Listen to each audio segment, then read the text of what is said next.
ઉભર ના કયો હું પ્રોગ્રામ અમે ચાલુ રાખીએ તમારું એવું કહેવાનું થાય હા બરોબર અને આ અમે પ્રોગ્રામ ચાલુ રાખીએ ને તમારે કામ નથી દેવું એ પાકું હા અત્યારે તમે બોલો છો હમણાં હા પણ તમે શું કીધું કે તમે તારા પ્રોગ્રામ ચાલુ જ રાખો બરોબર કે તમે એવો મૂડ બનાવી લીધો કે મારે કામ નથી દેવું આટલી તમને રજૂઆત કરવા છતાંય તમે એમ કહો છો એમ નહીં અરે 1 કરોડ નું હોય ને 2 કરોડ હોય પંચાયત પાસે ઘણો આવે છે ક્યાંય કારખાનામાંથી કેટલું આવે છે બધી મને ખબર જ છે નથી એવી નો સમજો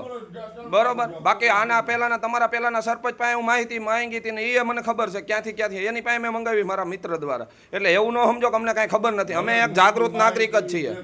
અને તમે એમ કહો છો કે કાંઈ દેવું જ નથી તમારે જેમ કરવું એમ કરી લ્યો અત્યારે તમે આની પહેલાં બોલ્યા સરપંચ સાહેબ અમે કોઈ તમારી યારે મગજમારી કરવા નથી આવ્યા અમે અમારો અધિકાર માંગવા આવ્યા છીએ હવે સાહેબ અમે અમારો અધિકાર માંગવો અમે જે વિસ્તારમાં રહીએ છીએ કા તમે ને તલાટી સાહેબ બે લખીને આપી દો કે આ છે ને સોસાયટી અમારામાં નથી આવતી તો હું બીજેથી કામ કઢાઈ જાઉં તો અમારે પંચાયતના રોજ ધક્કા મારે ઉભા થાવ આ બધું એક્ટિવિટી માં લેવું તમારે પાણી લઈને કલેક્ટર અગર માંગવું ના આની પહેલા તમે એમ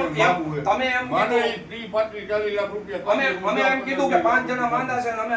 અત્યારે માંદા છે આપણે હું જાય હું કેસ કરીશ તલાટી સાહેબ ઉપર કરીશ તમારી ઉપર કરીશ જો ઈ દ્વારા જ કરાવીશ અને તમે એમ કહો છો તમારે જે કરવું હોય કરો આ તમારા શબ્દ યોગ્ય છે તમે સરપંચ છો અને સરપંચ થઈને તમે આ વાત કરતા હોય એક વાર તમે બાપ થવાની વાત કરો છો એક વાર તમે આ વાત કરો છો તો શું ખરેખર તમે હું કીધું બાપ થઈને કામ લેવું છે પણ એમ નહીં બાપ થઈને કોઈનું કોણ પેટનું ને નીવડી હા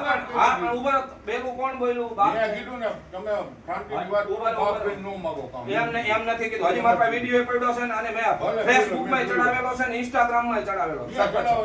બરોબર બાકી તમે એમ કહેતા હોય કે બાપ થઈને કામ નથી દેવું તો આ તમારા મોઢે સોંપતું નથી તમારે સરપંચ છો તમારે 18 વર્ષ સરખા રાખવાના હોય ગામમાં તમે જે અમારી યારે વાત કરો છો એ બધાને ઉજાગર હું કરીશ આખા ગુજરાતમાં જાગૃત કરવાનું કરીશ મંત્રી સાહેબને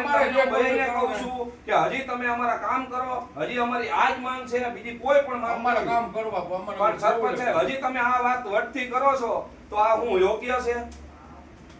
તમે અમારા સરપંચ છો તમે એવું ક્યાં ના કરું એમ નહીં પહેલા મે રિક્વેસ્ટ કરી અને કદાચ તમારાથી નો થાતી તો રાજીનામું આપી દો મારા કામ ન થાય સોસાયટી કામ રાજીનામું દેવું જોઈએ તમે મને કોણ કહેવા આ પણ આ તો એ વાત છે તમારાથી કામ ન થાતું એ પાકું છે મારાથી કામ અમને તમારો રામકો કટાવડે બરોબર રામકો 2009 થી કેદી લાઈટ ના આવે 15 વર્ષ જાગો માંગો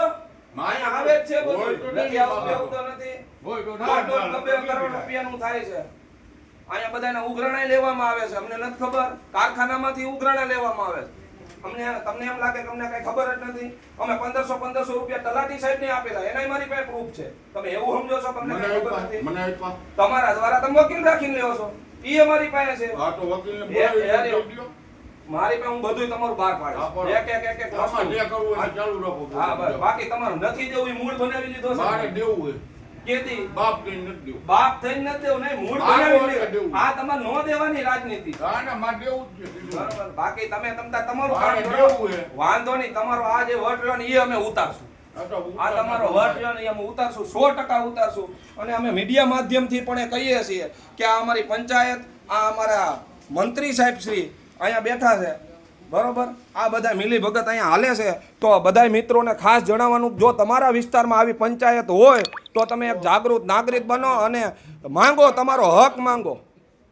બરોબર આ અમારા સરપંચ સાહેબ છે આની પહેલા પણ હા હાલો તો બા આની પહેલા પણ આ સરપંચ સાહેબ શ્રીમાં એસીબી થયેલી છે અને એમ કહે છે કે હું કાંઈ ખાતો નથી એટલે આ વસ્તુ અમને અન્યાય થાય છે અમારી રામકો વિલેજ સોસાયટી આરે તો ક્યાંક ને ક્યાંક હું આખા ગુજરાતની આવી પંચાયતો હોય એને હું એક જગાડવાનું કામ કરવા આવ્યો છું તો પ્લીઝ બધાય જાગો અને તમારી પાસે કોઈ આગેવાન ન હોય તો મારા જેવા આગેવાન કરો નકર મને બોલાવો તો હું આવું જય માતાજી મિત્રો આ તમામ મિત્રોએ શેર કરવો અને આખા ગુજરાતને જગાડવું જય ભારત જય માતાજી